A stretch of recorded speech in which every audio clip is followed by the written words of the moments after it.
Salutations YouTube, we are back again with another video. There almost wasn't going to be a video tonight because frankly I feel like absolute shit. I've got a little bit of a headache, but I figured if I miss it tonight then I'm going to keep missing them, and I promised you guys a video. In case you can't tell by the thumbnail and title, we're going to be covering the Hungerford Massacre. And because I feel like shit, I'm going to try and cut down on the jokes and keep cock-ups to an absolute minimum. So, get yourself a drink, get yourself a snack, and make yourself comfortable. Today I'm drinking a bottle of water, because that's all I can handle. So, look, as always, I'm going to do a little bit of the backstory of the perpetrator, and then I'm going to move on to the actual event. Michael Robert Ryan was born on May the 18th, 1960 at Savernake Hospital in Marlborough, Wiltshire. He is the only child of Alfred and Dorothy Ryan. His father had worked for a local government agency as a building inspector and died from cancer in 1985 at the age of 80. His mother worked as a school dinner lady and later as a waitress at the Elcott Park Hotel. Ryan attended Hungerford Primary School and John O'Gaunt School before studying at Newbury College from the age of 16. After dropping out of college, some sources state that Ryan was at one point employed as an antique dealer, although this is not corroborated by the official report into the shootings. On April the 7th, 1987, he began employment as a labourer on a manpower services commission scheme at Newbury District Council, working on footpaths and fences, including at the River Thames in Reading. He left the job on July the 9th and returned to claiming benefits. So, outside looking in, normal guy. Normal kind of childhood. He was employed for a bit. Normal guy. He was issued a shotgun certificate on the 2nd of February 1978, and on 11th of December 1986 he was granted a firearm certificate covering the ownership of 2 pistols. The licence only permitted him to use the weapons at approved ranges. His application stated that he would use them at the Dunmore Shooting Centre Club in Abingdon, and he was also a member of the Wiltshire Shooting Centre Rifle Club. He later applied to have the certificate amended to cover a 3rd pistol, as he intended to sell one of the 2 he had acquired since the granting of the certificate, which I should add the pistol was a Smith & Wesson .38 caliber revolver, and buy 2 more. This was approved on 30th of April 1987. On the 14th of July, he applied for another variation to cover 2 semi-automatic rifles, which was approved on the 30th of July. At the time of the massacre, he was licensed to possess 8 firearms, which he purchased between December 17th, 1986 and August the 8th, 1987. So not even a year, he's bought 8 firearms. That's just a little bit of a backstory. So just a normal guy, had a few gun licenses. What could possibly go wrong? Now we're covering the event of the actual shooting. So I forgot to mention this in my last video. If things like this affect you, please click off. I won't hold any animosity towards you. I completely understand. And I'll see you in the next one. On the morning of Wednesday, August the 19th, 1987, Michael Ryan drove his silver Vauxhall Lasher to Savernake Forest in Wiltshire, 7 miles, which I think is about 10-11 kilometres to the west of his hometown in Hungerford. In his car were his Beretta pistol, M1 carbine rifle and Type 55 semi-automatic rifle. That day, 35-year-old Susan Godfrey and her 2 preschool children were picnicking in the forest. At 12:30 p.m, Ryan, openly armed, approached the family. Godfrey then placed the children in her car before Ryan walked her 75 to 100 yards, or about 70 to 90 meters, into the forest at gunpoint and shot her 13 times with a Beretta. A woman walking in the woods found the children, who introduced themselves to the woman and said, "A man in black killed my mummy." Imagine you're that woman walking in the woods. You see 2 children in a car, and they say that a man in black has just killed their mum. Fuck that, imagine being the kids. God, can't even begin to imagine. Ryan left the forest and drove east on the A4, stopping to fill both his car and a petrol can at the Golden Arrow petrol station near Froxfield at approximately 25 to 1 in the afternoon. After another customer at the station left, Ryan shot at the cashier from the forecourt using the M1 carbine. He entered the store and attempted to shoot her at point-blank range, but either his gun had jammed or the magazine had inadvertently detached. He left the petrol station and started driving towards Berkshire. The cashier phoned 999, but this call had already been preceded by another emergency call from the previous customer who believed they had seen an armed robbery. The Thames Valley Police sent 2 patrol cars to the A4 to investigate. They were at that point unaware of the murder in the forest, which had been responded to by Wiltshire Police, and now there were officially 2 manhunts underway. If you think that's bad, it's gonna get worse. It's gonna get messy. It's gonna get upsetting. Typing all of this out, I was wide-mouthed the whole time. I could not speak. I couldn't even believe what I was researching. After leaving Froxfield, Ryan returned to the home he shared with his mother on Southview in Hungerford. Arriving there by approximately 1:45, he was seen by neighbours who described him as looking upset.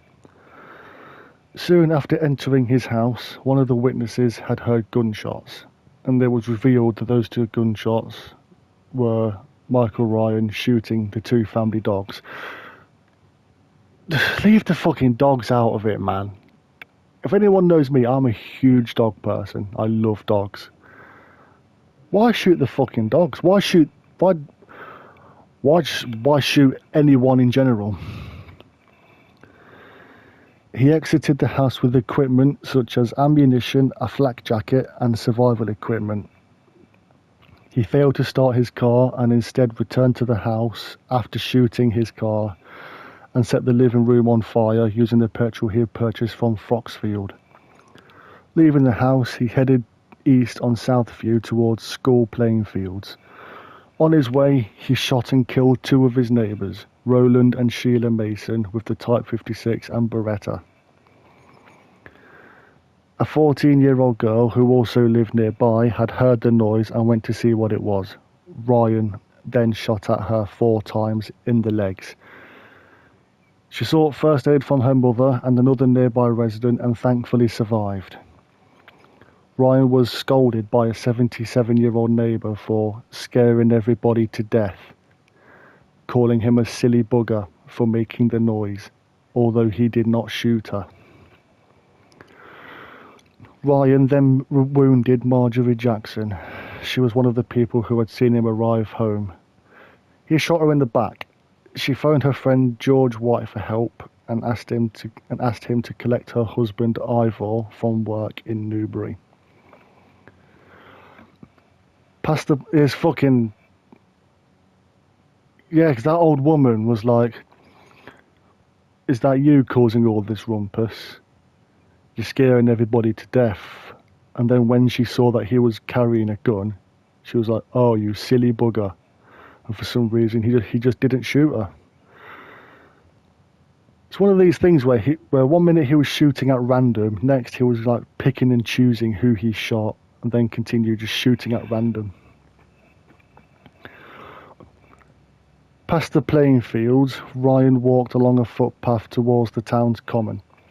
He shot and killed 51-year-old Kenneth Clements with a Type 56. At this time, at approximately 10 to 1 in the afternoon, police had linked the incident in Froxfield to the many calls they received in Hungerford and instead focused on Southview. Ryan returned to the Southview from the common, and the first police officers to arrive aimed to close both ends of the road to contain a possible gunman. These officers were unarmed, and when Ryan saw the police response, he shot one of the officers, which was PC Roger Braverton, in the chest with the Beretta. Okay, if you're a policeman and you get a phone call saying that there's possibly an active shooter, you wouldn't go unarmed, would you? You'd pack a gun with you. You'd keep a piece by your side. Braverton, who was in his patrol car, crashed into a telegraph pole. At 12:58 p.m, Ryan shot and killed him with the Type 56 while he was using his radio to report an active shooter. So yeah, active shooter, you wouldn't go unarmed. Even if you think you hear gunshots, you're best taking a weapon with you. Because if that cunt starts shooting at you, you've got nothing to defend yourself with or even attempt to retaliate. Still on Southview, Ryan next shot at a mother and daughter who had just turned onto the lane in their Volvo car. Both were struck, although the mother was able to reverse the car out of the road. Ryan next fired at the two-person crew of an ambulance that was responding to 999 calls on Southview. Thankfully, both of them escaped without major injury. After this, two of Braverton's colleagues securing the east end of Southview came upon Kenneth Clements' son, who informed them that the shooter had continued west on Southview. They headed to investigate and Ryan shot at them. One took shelter in a house and the other, along with Kenneth Clements' son, drove across the common to safety. At 12 minutes past 1 p.m, the officer radioed to request support from the Thames Valley Police's TFU, which is the Tactical Firearms Unit, having seen the firearms Ryan was using. But the unit was on a training exercise in Otmoor, which is in Oxfordshire, which I think is about 40 miles or so from Hungerford. I don't know, and they would not have all of its members in attendance until at least 20 past 2. The officer, PC Jeremy Wood, set up a makeshift command post on the common, approximately 500 yards from Southview. Ryan next shot at George White, who was returning from Newbury with Ivor Jackson. If you remember, his wife phoned him and asked him to get her husband from work. White was driving his Toyota into Southview when Ryan shot him with the Type 56. White was killed instantly and Jackson sustained severe injuries but pretended to be dead and ultimately survived. Ryan then walked to the junction of Southview and Fairview Road, where he used the Type 56 to shoot and kill an 84-year-old named Abdur Khan who was tending his garden. On Southview, Ryan's mother Dorothy, who had been out shopping and running errands, returned in her car to see Michael armed.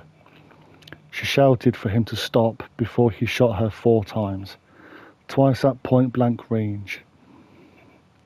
Why would you shoot your own mother, man? That's the thing with a lot of these shooting cases. They always kill their parents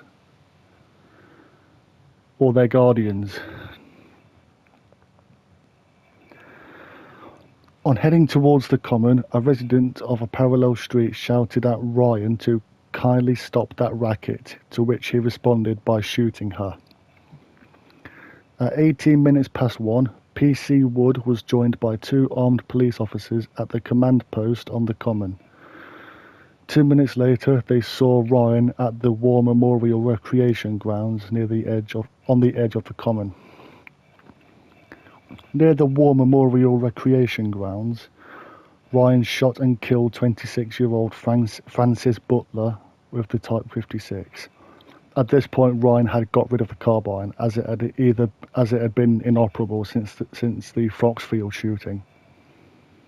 He also temporarily got rid of the Type 56, which I think is possibly because of spent ammunition, but he ultimately recovered it. The subsequent murders were committed with the Beretta, and upon reaching Bull Pit Lane, Ryan shot and killed taxi driver Marcus Barnard, who was in his cab. Ryan headed north on Priory Avenue, where he shot and injured the occupant of a parked van. I forgot to get his name, if he even gave his name. Because I noticed that some victims didn't want their names mentioned. Probably because of the publicity, I don't know. By this time, police had set up road diversions, and some of Ryan's victims were drivers affected by these changes of routes. Douglas and Kathleen Wainwright visited their son on Priory Avenue. They were diverted to approach from the south, where Ryan was. Approximately 100 yards from their destination, Ryan shot Douglas dead and injured Kathleen before non-fatally shooting at two other drivers. Standing near Priory Avenue's junction with Terence Hill, Ryan shot at a van, killing driver Eric Fardy. This guy was just on a rampage. He did not care who he shot, what his motive for the whole shooting was similar. Pardon me. It was similar to Stephen Paddock, who, if you didn't watch my Vegas video, he was responsible for that. The motive was like Stephen Paddock. There wasn't no motive was officially found or confirmed. At 1:30, Ryan headed via Orchard Park Close to Priory Road, shooting at houses as he passed them. He then shot at a passing car on Priory Road and fatally injured the driver, who was 22-year-old Sandra Hill. After shooting Hill, Ryan forced his way into a house further down Priory Road and shot the occupants, 66-year-old Jack Gibbs and his 62-year-old wife Myrtle. Jack was killed instantly, and Myrtle died 2 days later at the Princess Margaret Hospital, which is in Swindon. Leaving the Gibbs home, Ryan shot at houses opposite and injured the occupants. He then continued south on Priory Road, where he shot once at a car driven by 34-year-old Ian Plale, who was fatally shot in the neck. His wife and their 2 children escaped injury, whereas Plale died at the Radcliffe Infirmary in Oxford 2 days later. At 1:45, the police helicopter arrived and broadcast warnings to the public. At this time, though, Ryan shot and injured a male outside a property on Priory Road. Ryan was next seen. See, this guy's just mad. He didn't have any intended targets. He just shot at whomever he pleased for no reason. There wasn't a specific target. It was just anyone he laid eyes on. Even his own mother. Even the 2 fucking dogs, man. That's pissed me off. Michael Ryan was next seen further along Priory Road, approaching his old place of education, John O'Gaunt School, which was thankfully closed for the summer holidays. Imagine if that was open. That would have been horrendous.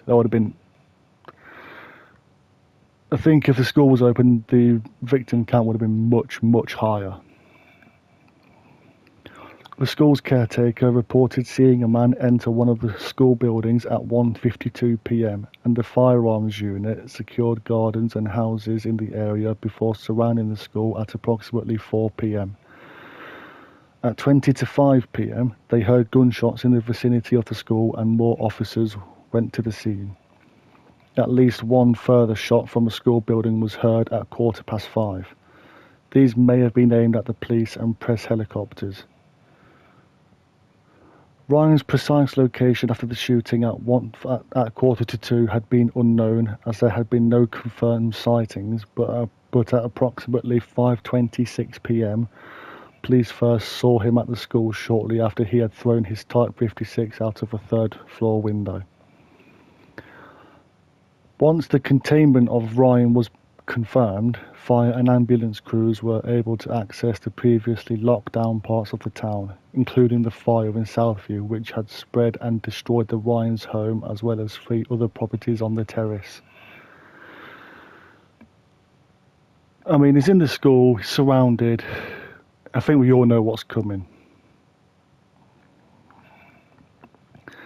Ryan fired at both police and helicopters that were circling above the school. He became engaged in conversation with a sergeant within the firearms unit and informed them of his arsenal and ammunition, claiming that he had a grenade as well as the Beretta and a single round. Yep, he only had one bullet left. Excuse me a minute, I'm going to take a drink.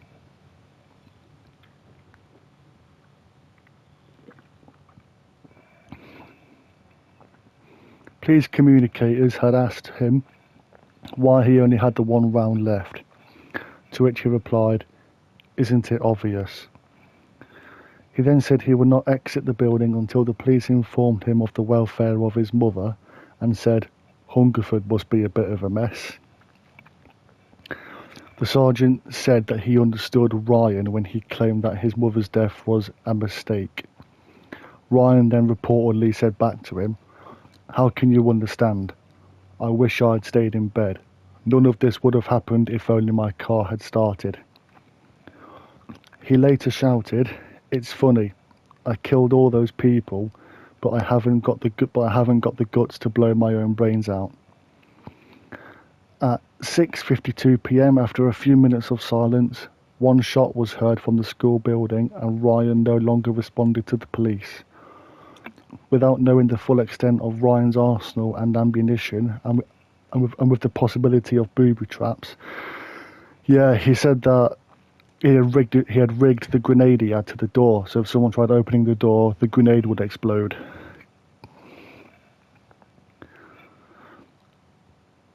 The police stayed at their positions and devised a plan to enter the building. At 8 o'clock, the plan was enacted, and at 8:10, armed police entered a barricaded room to find Ryan dead. He died of a self-inflicted gunshot wound through the right temple. If you don't want to do the time, mate, don't do the fucking crime. It's just the things he was saying that if his car had started, none of this would have happened. Bullshit, mate. Excuse me. I've got to stop doing that. Yeah, bullshit. You had these. Who needs 1 gun, let alone 8? I get it. Gun laws back in the 80s were a lot worse than they are now. I think that was the whole plan to get rid of guns. Like, not a plan. I think that was the start to end gun crime in this country. But obviously the Hungerford Massacre, that finished it off. That was like, right, that's it, no guns. No one will ever know the motive of Michael Ryan's actions. The question of why died with him.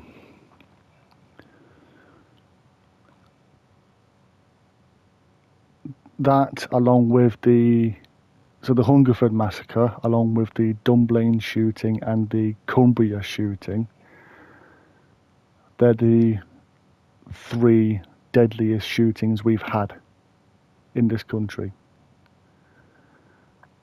I think our most recent major one was back in 2021, and I was in Plymouth. I think 5 or 6 people died. I need to do some research on that.